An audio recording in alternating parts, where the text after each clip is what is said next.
ದುಬೈಯಲ್ಲಿ September 18ರಿಂದ 24ರವರೆಗೆ ನಡೆದ Asian power lifting ಸ್ಪರ್ಧೆಯಲ್ಲಿ ಮಂಗಳೂರಿನ ಬೋಳಾರದ ರಕ್ಷಿತ್ ಡಿ ಅವರು ಬೆಳ್ಳಿ ಪದಕದ ಸಾಧನೆ ಮಾಡಿದ್ದಾರೆ.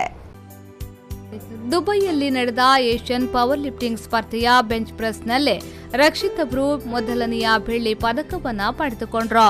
ಅಲ್ಲದೆ 59 ಕೆಜಿ ಸಬ್ ಜೂನಿಯರ್ ವಿಭಾಗದಲ್ಲಿ ಬೆಳ್ಳಿ ಪದಕವನ್ನ ಗೆದ್ದುಕೊಂಡಿದ್ದಾರೆ.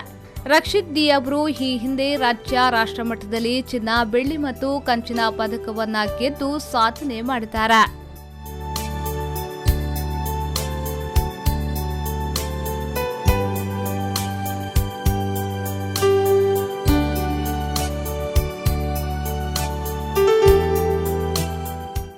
ಮಂಗಳೂರಿನ ಸಂತ ಅಲೋಷಿಯಸ್ ಕಾಲೇಜಿನ ಪಿಯುಸಿ ವಿದ್ಯಾರ್ಥಿಯಾಗಿದ್ದು ದಯಾಕರ್ ಬೋಳರ್ ಮತ್ತು ಲೀಲಾ ದಯಾಕರ್ ದಂಪತಿಯ ಪುತ್ರ.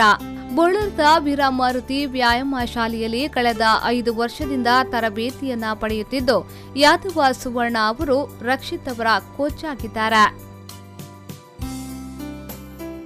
ನ್ಯೂಸ್ ಬ್ಯೂರೋ, ವಿಪೋ ನ್ಯೂಸ್, ಮಂಗಳೂರು.